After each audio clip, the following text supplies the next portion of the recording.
Hi, everyone. This is Cincinnati Software Craftsmanship. We are so thankful for you joining us on this fine Wednesday. I'm going to go ahead and drop a quick wave in the chat. Feel free to wave back. Just it's not the same as a real life high five, but we work within our constraints, right? So as we do every month, I will ask you to follow us on our social media platforms. And this month, it's a little easier for me to share them with you because of an exciting announcement. We are delighted to announce our new website, craftsmanship.dev. You can get all the details about upcoming events, attending, and speaking at Cincinnati Software Craftsmanship. And this was created almost entirely by my wonderful co-organizer, Kat, and I am very thankful for her efforts. Of course, like I was saying, thank you to the Software Craftsmanship organizers. I couldn't do it without you all. And thank you to Kruger Technology for sponsoring the meetup. This is a reminder to stick around after the talk. We'll be giving away a license for any one JetBrains product. As we have in the past few months, we're going to start the giveaway right now. This will give you plenty of time to sign into Twitch and register for the giveaway. Small detail, realize if you're chatting on other platforms, you can't register. You have to register via Twitch chat. We know that you don't need any extra incentive to follow us on Twitch, of course, but we are going to give a little bonus. If you follow us on Twitch, your chances of winning are double that if you don't. Just something for you to think about. To enter, all you have to do is type CSC in that Twitch chat. We also want to let you know about our upcoming meetups. We are excited about the way that things are heading and the potential return to normalcy and our ability to start hosting in-person events again. Now, thanks to my co-organizer Trent, we have a little video to show you about the exciting changes.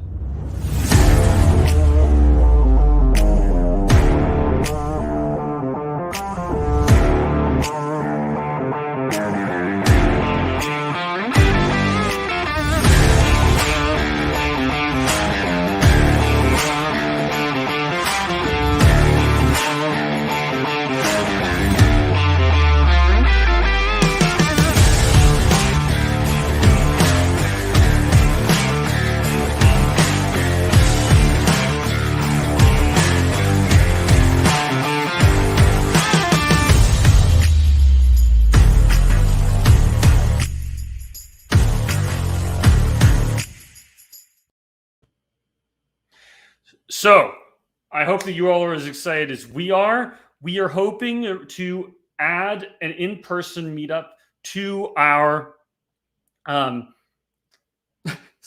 our agenda starting in September. Now, obviously, we're going to pay attention to how things are going. If things with coronavirus are not conducive to an in-person event, we will make some changes there, but we are very hopeful that we'll be able to do that.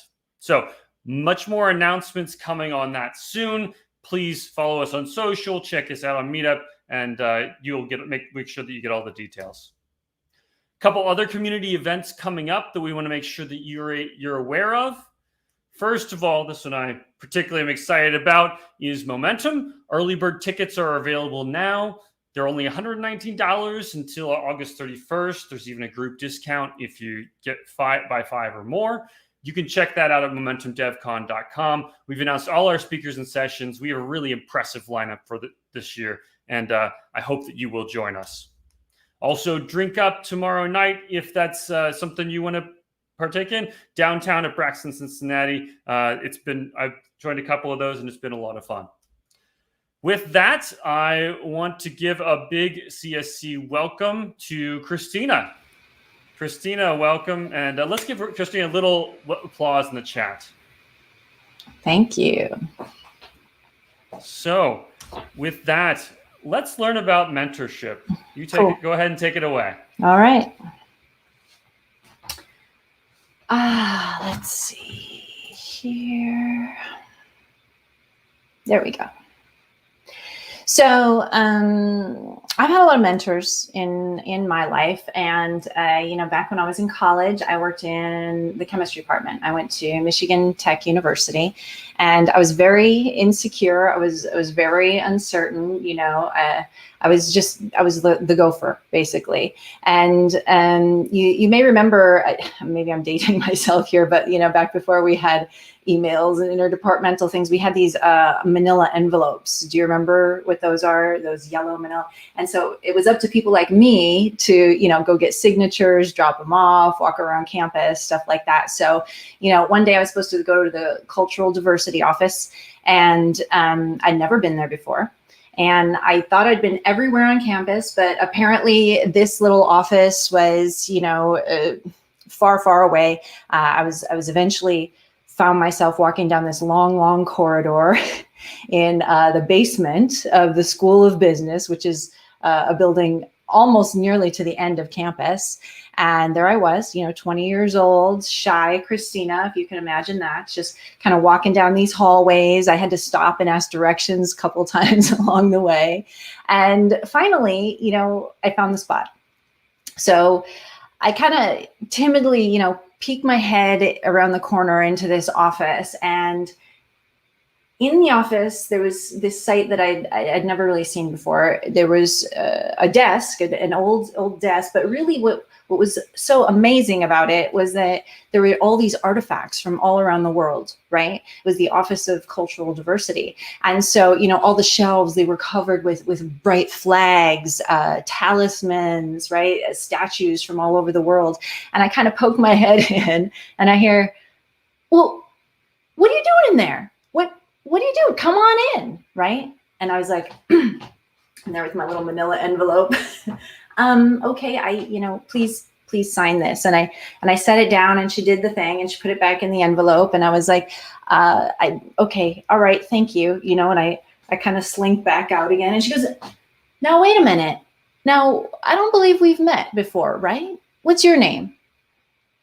And I was kind of, taken off guard, because here I am, I'm just the little gopher from the chemistry department, here to give you the little envelope, sign the thing, and go, right? Usually I just kind of shrunk away, and that was it. I'm Christina.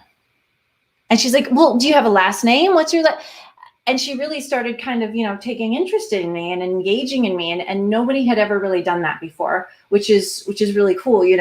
I was like, well, I'm fine. It's okay. And she's like, well, how are you doing today? And I kind of, I wished I was invisible, and I was like, well, it's fine. Everything's good. And she said, well, now you come back and you come see me again. And she was just so open and warm and welcoming that I did, in fact, go back down into the office, the basement of the business administration building, down the long hallway into her office. Even when she moved offices and she got her own floor for the cultural diversity office, I would still go back to her office every week, every couple weeks, just kind of touch base, ask her for advice. She helped me talk to the dean to work through some issues that I had with my financial aid. She helped me go study abroad in Australia, which, I'd always wanted to do. My degree's in the ecology and environmental sciences. And so I'd always wanted to study in the Australian rainforest. And she helped me do that. And I never thought that was possible for me. And, she was my first mentor. And mentorship, I want to say, it can come from people in the same industry. It can come from people in different industries, different ages, various communication methods. And mentorship experiences, they can happen once, or they can happen multiple times throughout the year. Mentorship is really about guiding others through challenging experiences that you may have already experienced yourself, right? It's not necessarily about telling someone what to do. Mentorship is a two-way street. And so it's a win-win scenario. And today I want to talk about the 4 deadly sins of mentorship. My name is Christina Aldan. I'm a brand strategy consultant for Arana Software out of Las Vegas. I'm a speaker, trainer, mentor. I'm a soon-to-be author. I hope to finish the first draft of my memoir this week. In fact, I'm about 10,000 words short, so I'm getting there. I sit on the board of directors for a mental health nonprofit, as well as, you know, I've sat on the boards for many other nonprofits as well. And so, you know, if you want to take this discussion online, we can always use the hashtag Lucky Mentor. I want to say thanks so much to the software Craftsmanship group. I really appreciate the opportunity to share my message today. So here's a quote from my first mentor, Betty Chavis. Experiences are the sum total of who we are, but not of what we can become, right? And this quote has helped me over and over and over again in my life. Whenever I get down on myself or impatient with my progress, or I get frustrated about a bad decision I've made, maybe I'm making myself feel guilty or shameful about poor choices that I'd made in my 20s. I remember this quote from my very first mentor, Betty Chavis. Mentorship is a relationship where a more experienced person who's knowledgeable about something shares it with somebody else. That's it. It's very simple, right? It's not consulting. Consulting is when you're telling somebody what to do, or you know, you're divvying up work. It's also not coaching. Coaching is oftentimes where, you know, maybe I might do a little bit of coaching through mentorship, but coaching is more where you're kind of teasing the information out of the other person themselves for themselves to realize something, right? That's not what mentorship is. Mentorship is, I have this experience and I'm sharing it with you because maybe it might help. Take what you can use and throw away the rest. Mentorship can be really important for building your organization as well. And in order to maintain a cohesive company culture, you've got to be able to pass on a legacy. And so mentorship allows you to do that. You can bring in, you know, shared values, and really have that shared experiential wisdom throughout your company culture, creating that caring, diverse, supportive environment. It shows your team how to build the skill set and the attitudes that they need for success. So today we're going to talk about the 4 deadly sins of mentorship that are going to make or break your organization. And remember, like I said, it's a two-way street between a mentor and a mentee. So what? Why should we mentor others or allow ourselves to be mentored, right? Here are some benefits that I've experienced as a mentor. It helps me stay relevant. It helps improve my emotional intelligence, as it's one of the 26 traits of emotional intelligence. You never know who will be a really good referral for work, right? Or for clients, or for shared interests, or community projects, or any relationship really. Mentorship reinforces my own skills, because with the knowledge share, it's a demonstrative of the skills that I've learned. So it helps reinforce those skills within myself as well. And, you know, I just feel more fulfilled as a person when I can share what I've learned and transfer knowledge. As a mentee, it's important as well, because the benefits for a mentee, you gain practical advice, you, again, improve your emotional intelligence, you expand your network. I've helped my mentees through job applications, even through the job application process where it might not be going as smoothly as possible. And, you know, I've been able to introduce them to a decision maker to say, hey, what's going on over here? How come this thread has dropped? I'm doing that actually this week with somebody. You know, it's also good for your communication, and also for getting more direction and focus on, say, your career path. For mentors, we want to leave a legacy. It helps us stay relevant, avoid mistakes, get honest feedback, you know, having long-lasting friendships, that's always helpful for me. Employee retention, mentorship can help with that if you have an internal mentorship program. And it also will strengthen your teams because it helps build a more cohesive culture internally. So I want to challenge you today, as I'm talking about this, I want to challenge you to expand your vision of what a mentorship can look like. So traditional views of mentorship might tell you that, you should only have 3 mentors and you should follow every single thing that they do, and essentially becoming a carbon copy of your mentor, right?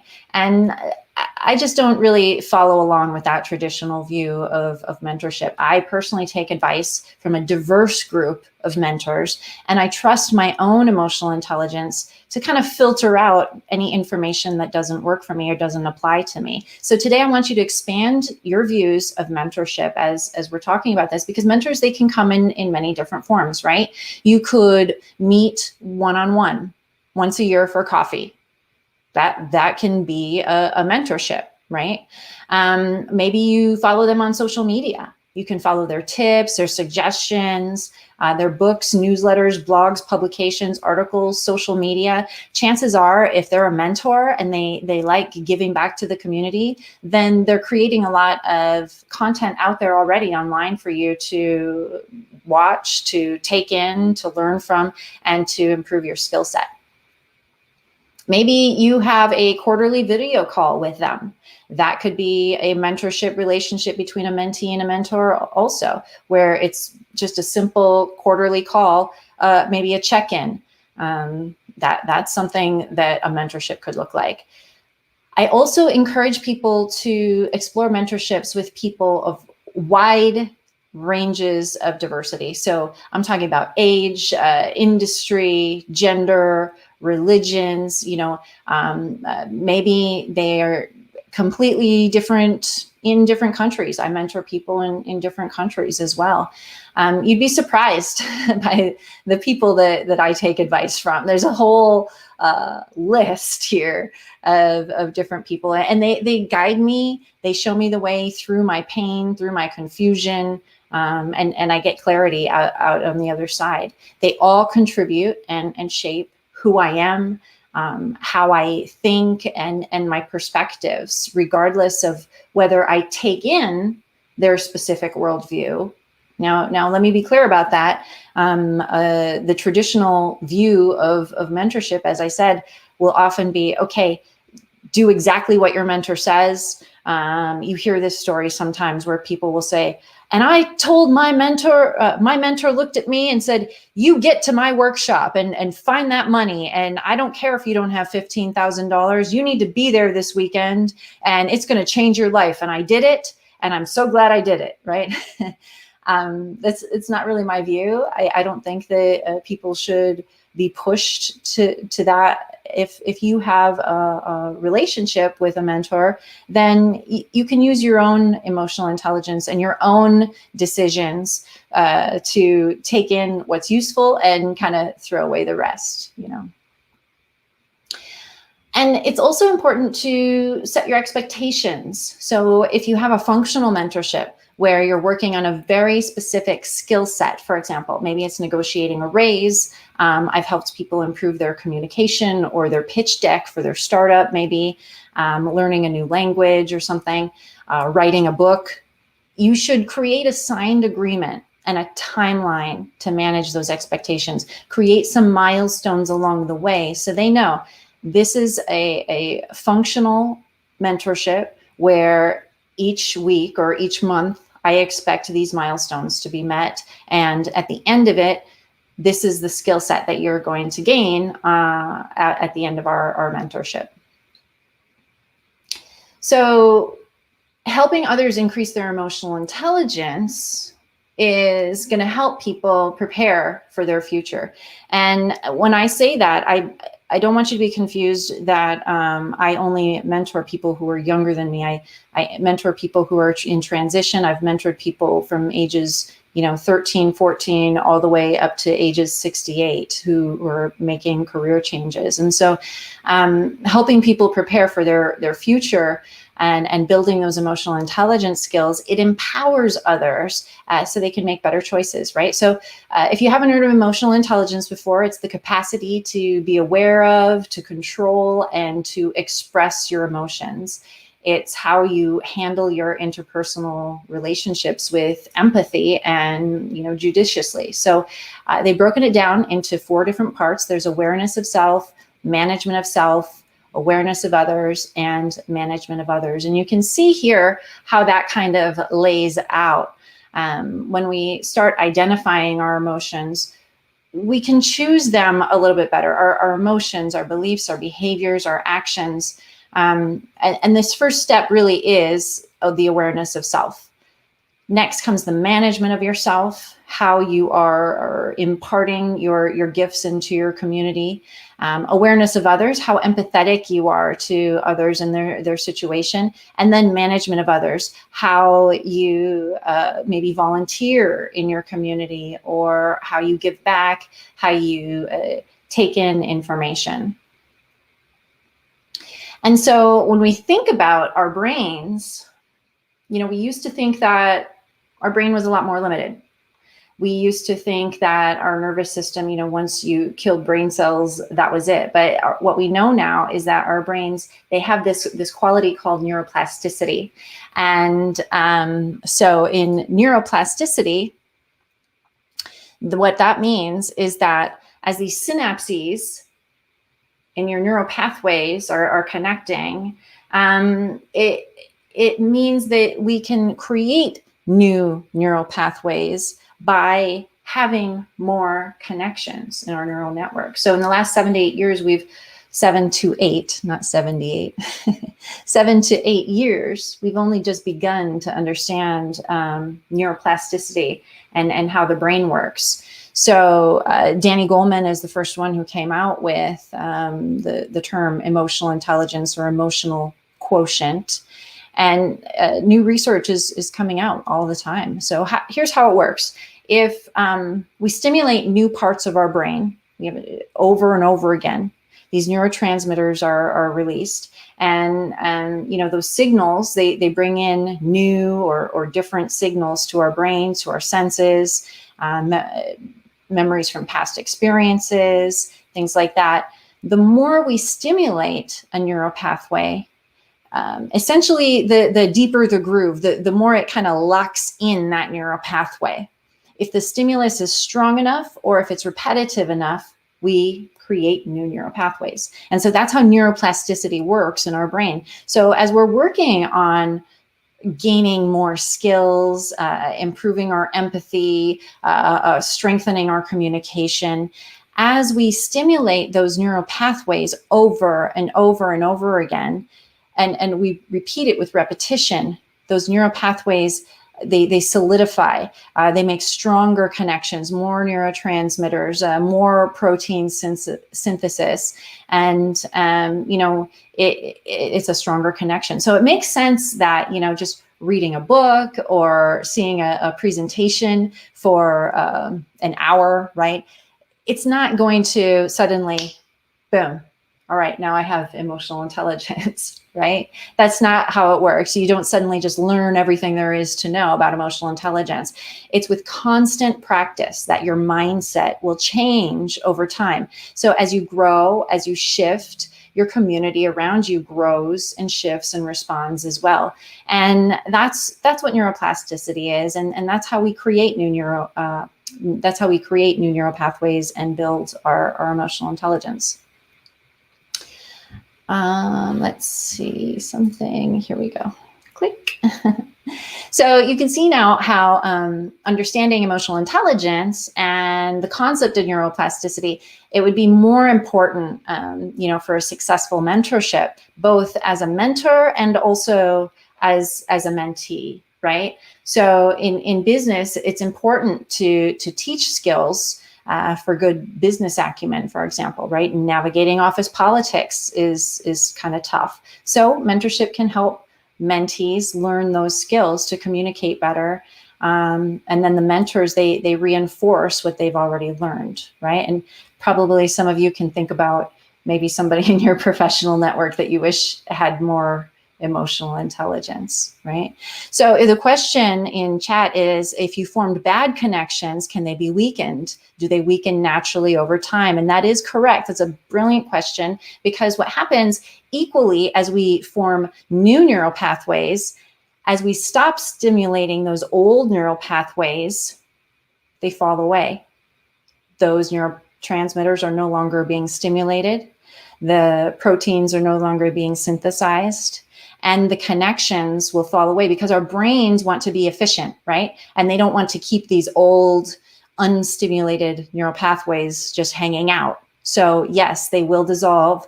The connections will unlink.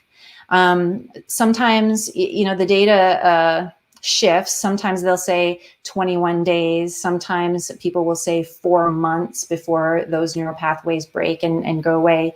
But the reality is, as soon as 4 hours, a new neural pathway can be started, and that connection can be made. So once that's started, and you stimulate it over and over and over again, well, that's the practice, and that's strengthening those neural pathways. So you have to think about that. Are you training your brain to become an excellent communicator? Are you training your brain to be an excellent TV watcher? Are you training your brain to be an excellent complainer? Right? Whatever neural pathway that you're stimulating over and over and over again, that's what's going to lock in. That's what's going to deepen that groove.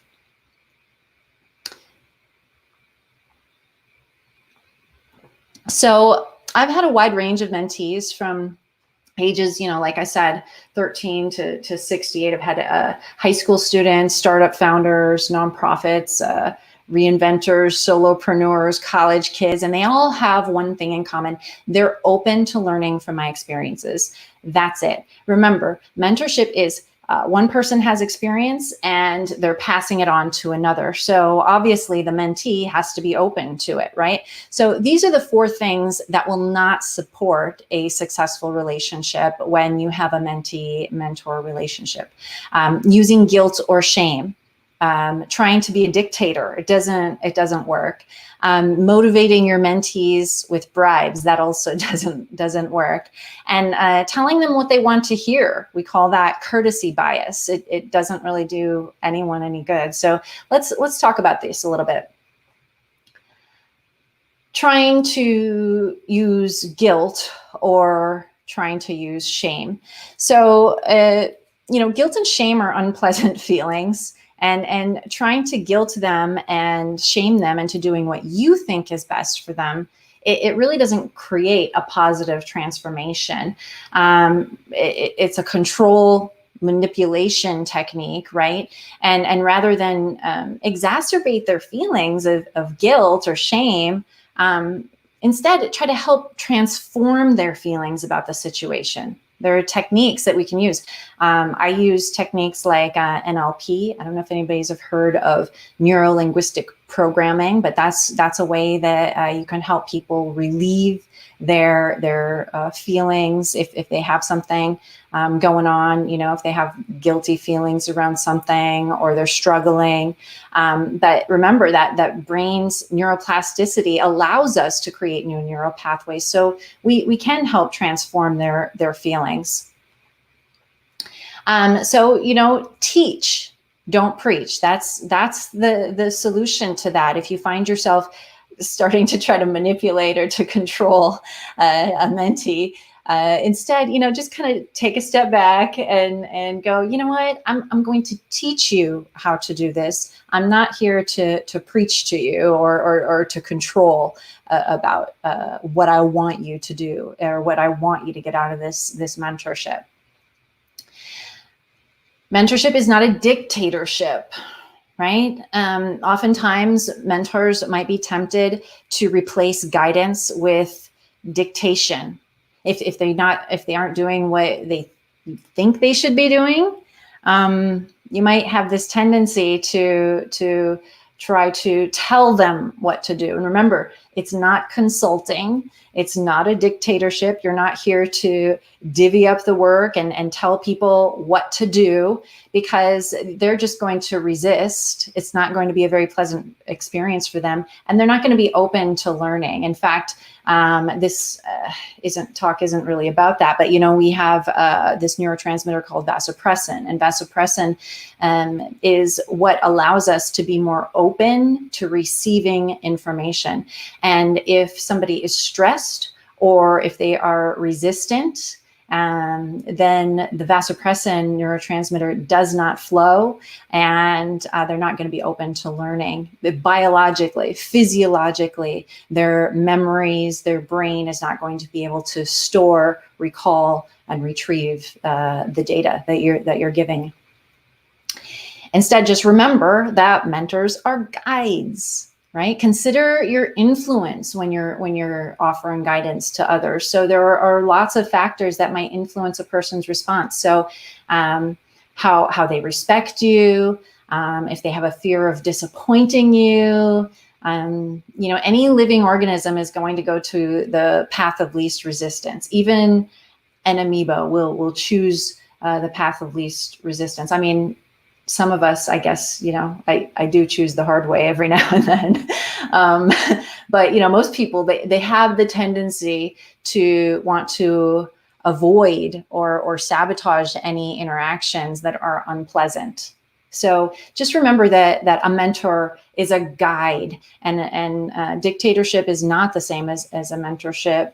They're going to avoid you if they feel that they're not getting anything useful from the relationship. Motivating with bribes. So, it used to be that, for example, you worked at a company your entire life and you retired, right? Those days are pretty much gone. These days, people, they want to feel connected. They want to feel engaged. They want to feel involved, right?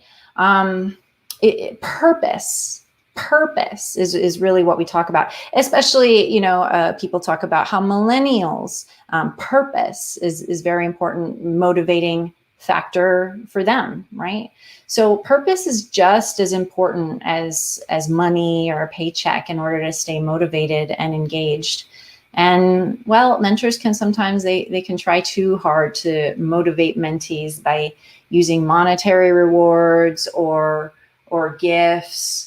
And they might work temporarily, but helping guide the mentee into understanding their true purpose and their passion is going to create a longer lasting motivation, and so I do see a couple of notes here in comments and chat about learning more about NLP, which I'm happy to share those resources with you and talk about those in our after chat in Zoom. I do NLP.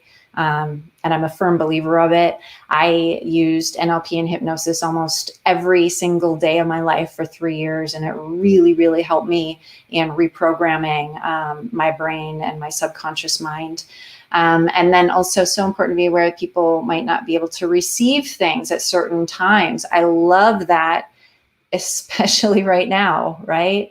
I mean, my calendar changes every day, all day.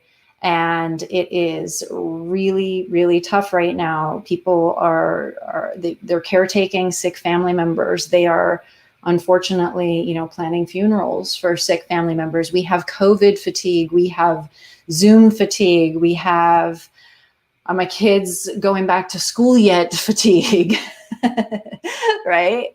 And people aren't always going to be open to receiving information. And sometimes with my mentees, I'll jump on a call and it'll last for 5-10 minutes. Sometimes with my mentees, I'll jump on a call, and if I have the extra time, it could be 2 hours, or we could just sit and talk about personal stuff. Now, I have a lot of training in that, so I'm not here to tell you to encourage you to talk about personal stuff with people, right? Stay within your boundaries and within your training.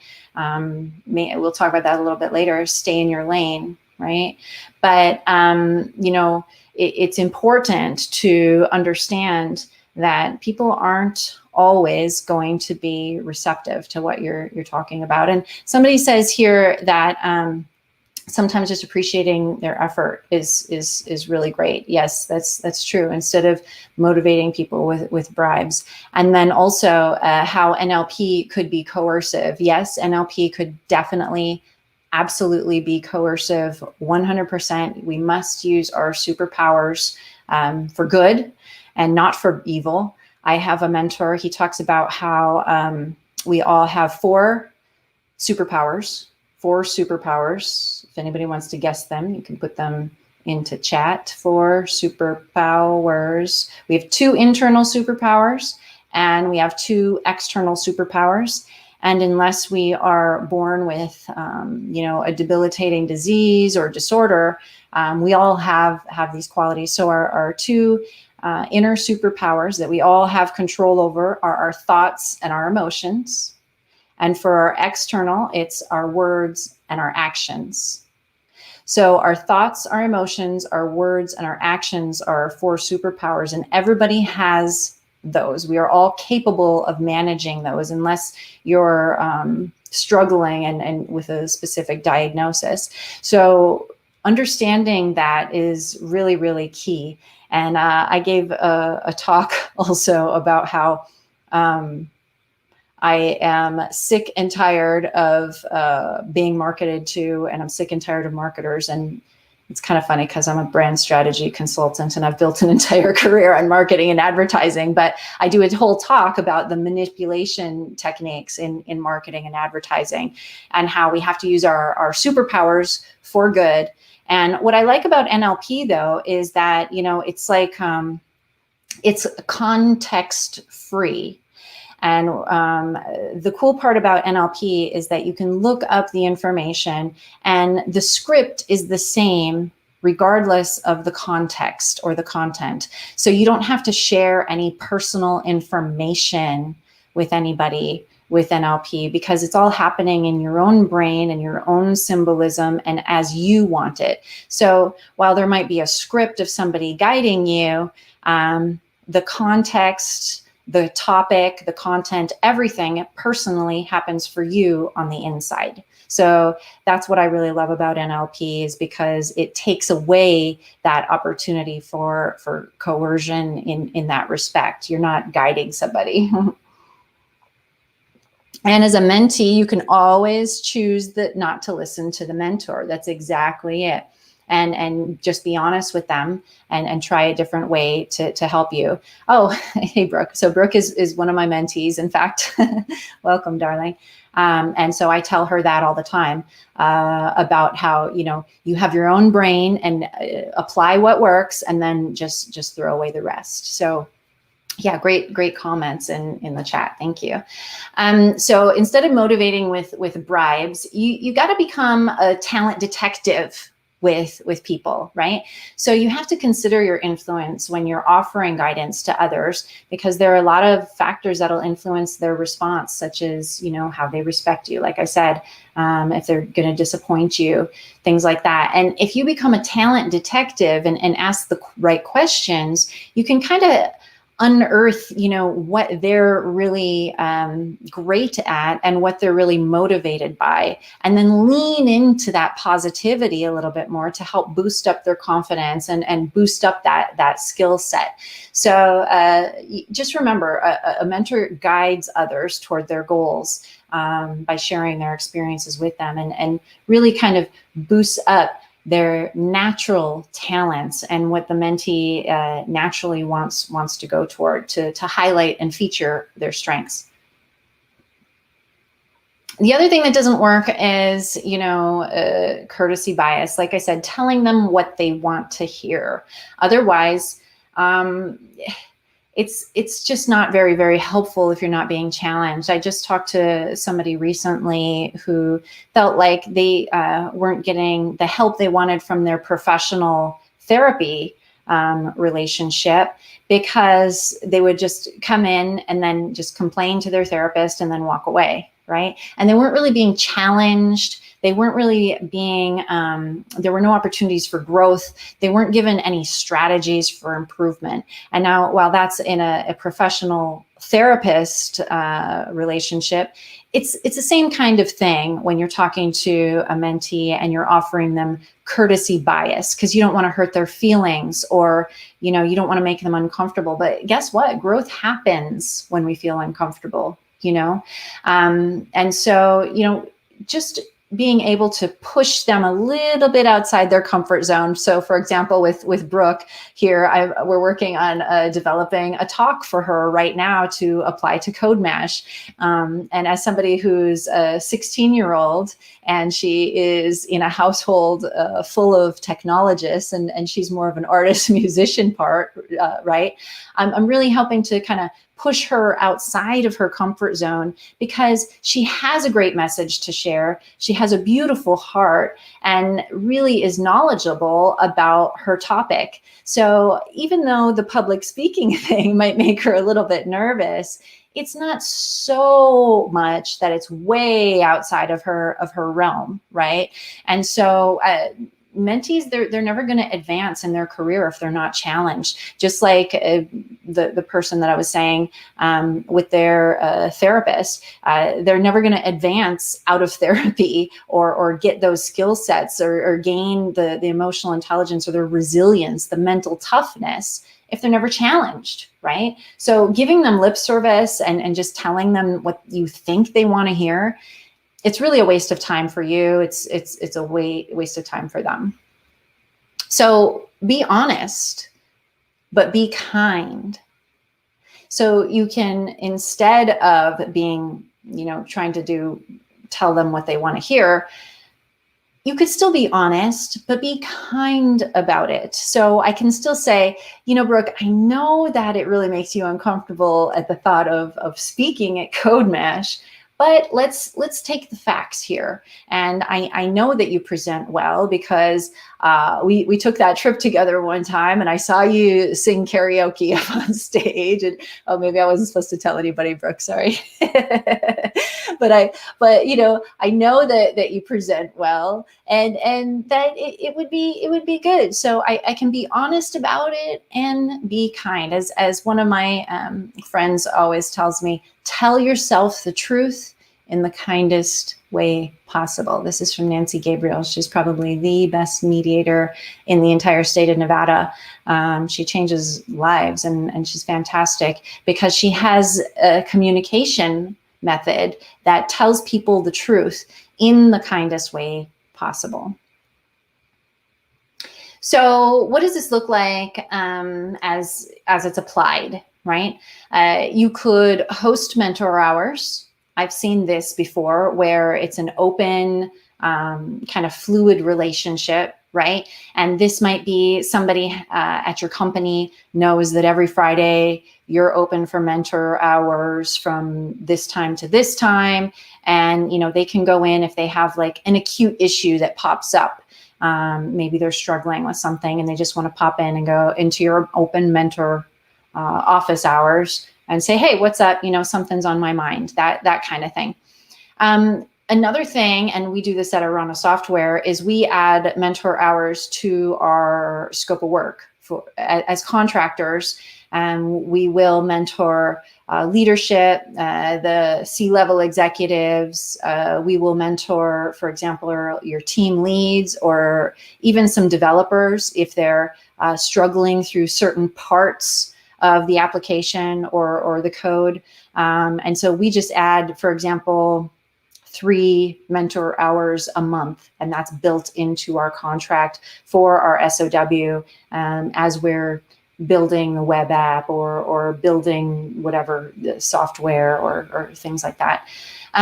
Peer interdepartmental mentorship. I've seen this work really well. We have Zappos here in Las Vegas.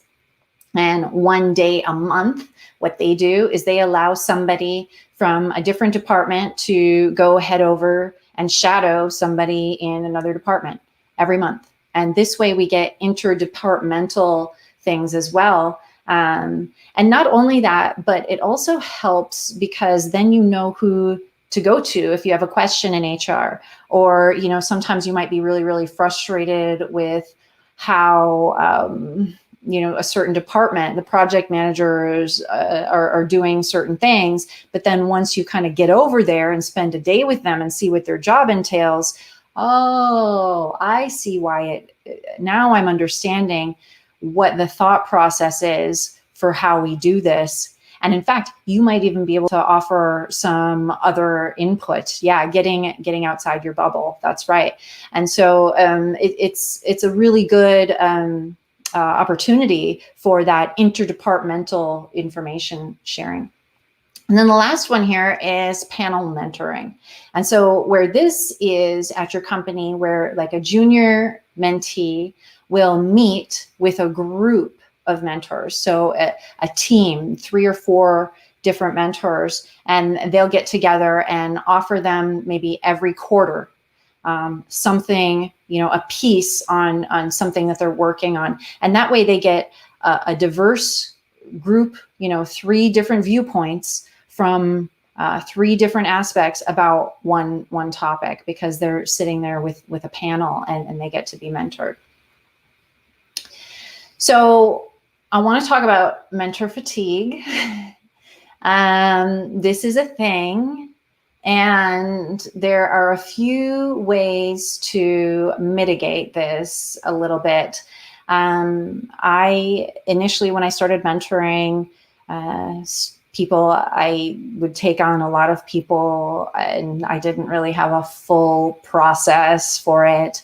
And then I realized real quickly that I needed to have a process, and I needed to have a qualifying process as well, and some kind of a system for bringing people in, because otherwise it's really easy to just start answering questions, helping people out. They're texting you, they're finding you on all the social medias, your DMs are full. Pretty soon you're like, when am I actually going to get to my work? Because I'm answering all these questions, I'm helping all these people. So mentor fatigue is a thing, and it's important to manage your boundaries. And we can do this if you're a mentee by being concise, being engaged, and being proactive. So at any given time, I'm mentoring, I used to say 7 to 8 mentees. In fact, as it stands right now, I have about 11 or 12, just because the need is so big right now in our world, really. And so, you know, it's important for my mentees. They all know they have to be concise when they ask me things, and they have to come prepared, and they have to be engaged in the conversation. If they're not engaged and we don't have a whole lot to talk about, then, you know, that's cool. We don't have a lot to talk about today. 15 minutes, 20 minutes, whatever. Maybe we'll skip this month. That's cool. But at least we're honoring each other's time, and we're managing those expectations. And then they have to be proactive, because sometimes I give them homework, sometimes, not all the time. Sometimes I'll give them research, or I'll give them activities. And, you know, it's important for them to be proactive. If I see that they're not doing it, then guess what? I've got a whole lineup of other people who would love to take your spot. And we could just, you know, drop this if you're not getting out of it what you're expecting to, or what you want to. For mentors, it's important to stay in your lane. Stay in your lane. It's important to manage those boundaries. You're not a coach, like we said. You're not a consultant, right? You're not a parent, and you're most certainly not a mental health professional. So stay in your lane. I have training in mental health first aid, as well as many hours in counseling and therapy and emotional intelligence and workshops and training as well. I travel the world, and I speak about emotional intelligence and perform my own workshops. So I'm very, very clear on where my boundaries are and how to stay in my lane, because I've had that training. If you don't have that training, then, you know, stick to 1 or 2 professional things. Maybe it's coding, maybe it's administration, maybe it's asking for a raise because you're really good at negotiating. Just be really, really clear about your boundaries. And then, set clear mentor hours. For me, I start my weeks, I call it Mentor Monday. And so I start my week every Monday with all my mentees, because I know myself what motivates me the most is helping other people and making the world a better place. It's why I get up out of bed every morning. So starting my week off with my mentee appointments is the way to go for me. And that's how I set my clear mentor hours. And I let all my mentees know that they can contact me at any time. But that's only because of how I personally work. My phone is always off. My phone is never, ever, ever, ever on. So they're never going to bother me. And if I don't want to answer that text or that DM, then I won't. And I even tell them and let them know if it's about 3 times a week, then, we need to explore that a little bit more, because it's probably going to be more advantageous for you to go seek professional help and go get a therapist and go talk to somebody who's actually qualified if you're having that level of anxiety or that level of stress in your life. So I also communicate those boundaries very, very clearly so they understand what my expectations are. Overall, if you're a mentor and you're considering being a mentor, you should use your own enthusiasm to help inspire people and to help inspire the people around you to live their best lives, because at the end of the day, a life well lived is really the best gift that we can give. And so that's kind of how I use mentorship in my life and with my mentees. Is I approach it as inspiring them. And I'm naturally really good. I'm the oldest of 4, and I'm very matriarchal in even my tribe. I big sister real hard. Like I'm excellent at big sistering, and I kind of take that approach with my mentees. And so I encourage everybody else to do the same. If you're thinking about taking on 1 or 2 mentees, to take that approach where, you're being a sibling who's kind of guiding them, and they need to lean on you maybe a little bit here and there, but you're not there to fix them. You're not there to consult or dictate. And you're most certainly, not there to provide professional mental health services.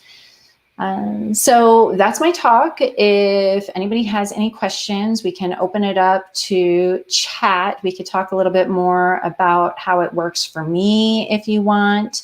If anybody wants to talk, there's something about mental health first aid training. Yes, there is a drug portion of that that's pretty good in particular. Yeah, I really like the mental health first aid training. I just did a workshop at a local high school here. Now that everybody's going back to school, for my nonprofit, the Avery Burton Foundation, we're offering different workshops and more in-depth webinars at companies even. So for example, Nevada Energy, our power company here, we're doing a series of back to school webinars. Here's a question: how do you typically choose mentees? Well, they choose me. I don't really choose mentees. They choose me. And because I'm a public speaker, oftentimes people will say, Christina, you talked about that thing in emotional intelligence, and I really need to cultivate more of that. Could you kind of guide me through that? And I'll say, yeah, sure. I think I can help you. I have that experience, and it'll take 5 sessions. Usually it'll be 8 to 10. Sometimes it's a very acute issue if somebody's having problems. So for example, I had somebody who I heard them in repeated conversations, and they were repeating the same struggles over and over again. They were obviously in distress, really, really suffering with stress. And I knew I could help them because I had the experience, and it was like talking to myself 15 years ago, right? And I said, I think I can help you. Maybe we can talk about this a little bit more if you want. And then I give them a very set, structured thing. Okay, I think we can do this in 10 sessions. I think we could do this in 8 sessions.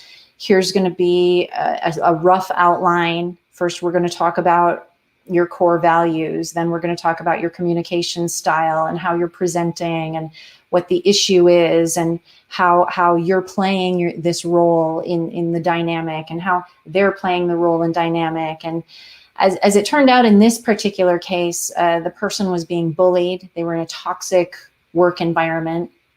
And I ended up helping them not only move out of that and kind of, endure where they were, but then they got another job at a much better place where they were highly valued and appreciated, even during a pandemic, which is pretty cool. I was really proud of them for that. So usually mentees choose me. Also, parents will have me mentor their children. And so in the case for Brooke, right, I know her parents. I'm very close with Martine and Michael Dowden, and we work together, we travel together, and so it was natural when I heard that she wanted to maybe do a talk and work on a few things. I thought, oh yeah, cool, I can do that. Now, it's important also to understand that I mentor in different ways. So it's always case by case every single time. And for case by case, what I mean is that I have a mentorship program that I go through for Asian Pacific Islanders. And this is very near and dear to my heart because my late husband was an Asian Pacific Islander. And what happens a lot of times is the kids that I mentor, and the same kind of thing with my husband, is that they're first generation over to the mainland. And so the kids that I mentor the program sends me from the API community, they are scholarship winners. They are going to Ivy League schools. They're at Berkeley. They're at Yale studying data science. They're at Harvard studying chemical engineering, and like I said, I studied chemical engineering before ecology, and I worked in the chemistry department. So I do have 4 or 5 years in that as a background. And so, a lot of times the language and the monetary systems are the same, but the culture is different. And so it's a struggle. For them. So for them, I go through this program. They have a whole system where I report, and it's free. For other mentees, sometimes somebody might come to me and they're working on imposter syndrome or overcoming feelings of being an imposter or a fraud, and they're trying to raise money for their startup. In that case, I will charge a fee if it's a professional mentorship. I don't charge my full consulting rate, but I do charge a fee. And I oftentimes will require that they put in a little bit of investment for, 8 sessions or 10 sessions. And once they do that, then I will pause our mentorship. It won't be as aggressive. It won't be every single week. Instead, maybe I'll graduate them up to once a quarter or every couple months or something. Do I have mentors as well? Oh yeah, of course. Absolutely. Like I said, Betty Chavis was my first mentor. And when I was 20, she was my first mentor. And then I showed you that list of mentors. All of those people are in my life, every single one of them, and they guide me through a lot of different things. And so here's a bit of advice, though. I only take advice from people who do their own work and from people who also have mentors and support, right? Because somebody who has negotiated their own demons and battled their own imposter syndrome or overcome their own health struggles or career struggles, they're going to be able to guide me because they have that experience, right? So that's why I take advice from a wide range of people. And I take advice from a lot of different mentors. So I have certain ones that I check in. Hey, let's have some coffee. Hey, let's jump on a Zoom call. Or if I have like nonprofit questions, I have a specific mentor that I'll go to for guidance there. What about mentees that come to you without a clear goal they need help with, and they're pressured by others to find a mentor? How would you handle that type of situation? So, for example, when I first started full-time, this is a thing many older coworkers told me. They were very adamant that you find a career mentor as soon as I could, despite the fact that I was unsure where I wanted to go with my career. So that's a really great question. I usually have an intake meeting with people. If they say, mentees have found me on LinkedIn before, and they say, hey, I need a career mentor, and I'm thinking about this, but I don't really know about that. That's that first intake meeting where I go, so what are you thinking? What are your goals? And they go, I don't know. And I go, okay, cool. Well, how are you working? And they go, well, working's fine, and I'm happy where I'm at right now, and this is okay, and things are kind of whatever. Okay. So what do you think is holding you back? That's a really good qualifying question that I use, is what do you think it might be holding you back from getting up to that next level of your career? And if they don't know, then it's not going to be a good relationship for me. And I often tell them, you know what, check back with me in a few months when things start to maybe unfold a little bit differently for you, or if you find yourself with a specific struggle, and then we can create a plan where we can meet maybe in 4 or 5 sessions to help you overcome X or Y or Z, So at least there's that. I feel like that question alone might be all many people need. Yeah, exactly. Just to get rolling. Yeah. So it helps them clarify. And here's what I do,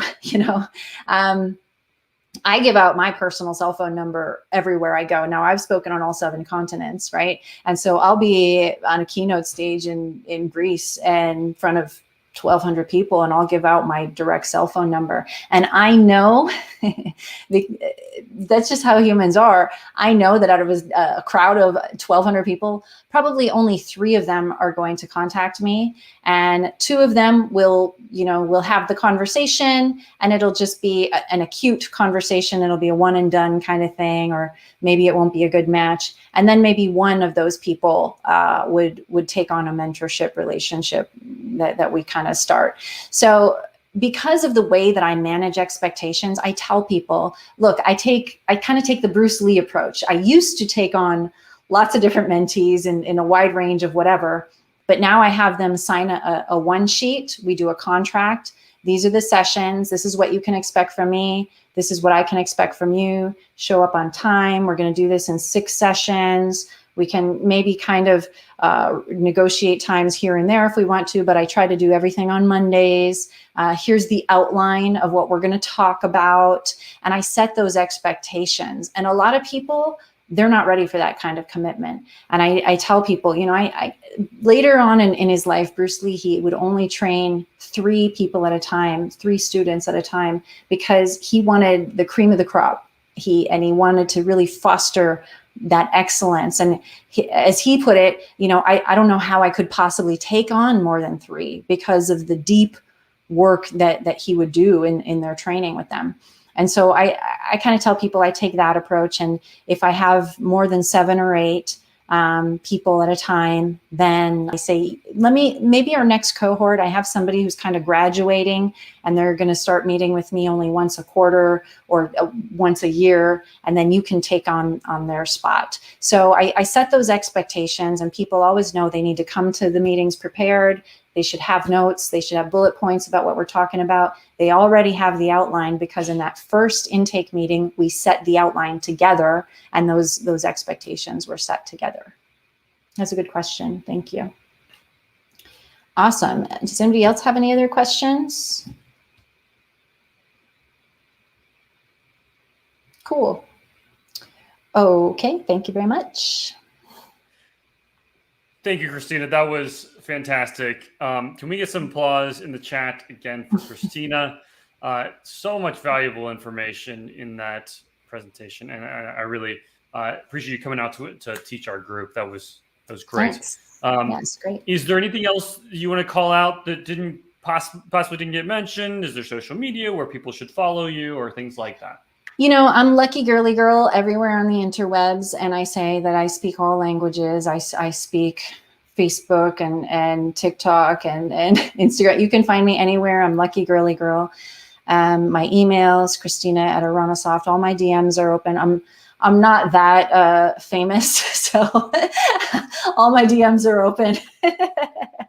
And as of right now, you can catch me, you can reach me anywhere. And then in our Zoom chat afterwards, you know, if anybody has more granular, specific questions, I'm happy to get into different cases that have come up, or you know, what I put into my one sheets and things like that with how everything's structured. Definitely. So what I'm hearing is take advantage of that before Christina becomes too famous and she has to shut it all down. So. Right. Thank you very much, everybody. Thank you, Christina. We'll catch you in the Zoom in just a couple minutes here. Sounds good. All right, everyone. As promised, we'll be giving away that JetBrains license. So if you have not registered yet, go ahead and do that right now. You just have to type the hashtag CSC into the Twitch chat to register. While you're doing that, while we're waiting for people to do the final registration, make sure that you follow us on your platforms of choice. You can find all of those at craftsmanship.dev, the slick new website. Be sure to check that out.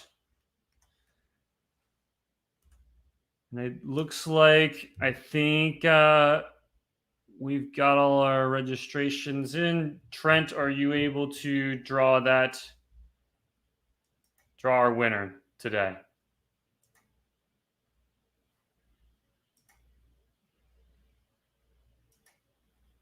All right, G. Alderton has been drawn for the giveaway. Make sure, please accept that. Awesome. Make sure to send me a whisper or send that to Software Craftsmanship or whatever. Reach out to one of the moderators on the channel and we will get you connected. So, awesome. Thank you again to all the attendees who have joined us today. We love you. You are what makes this a great group, and you know, it makes it fun. If you want to speak at CSC, or if you know someone we should reach out to, or if you want to contribute in some way or another, go ahead and reach out to me, Michael@craftsmanship.dev, or on all the platforms like Christina said, I speak almost all the languages. Also, as always, I'd love to hear your feedback about Cincinnati Software Craftsmanship.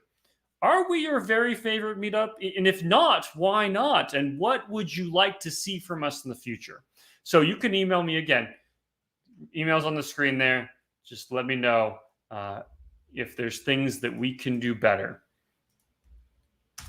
So with that, I hope that you'll join us on Zoom for our post-presentation social time. Hopefully get some question answer. We're going to drop that link in the comments right now. Oh, it looks like just a moment here, and I'll get that in here. Excellent. Thank you all again. We'll see you in Zoom.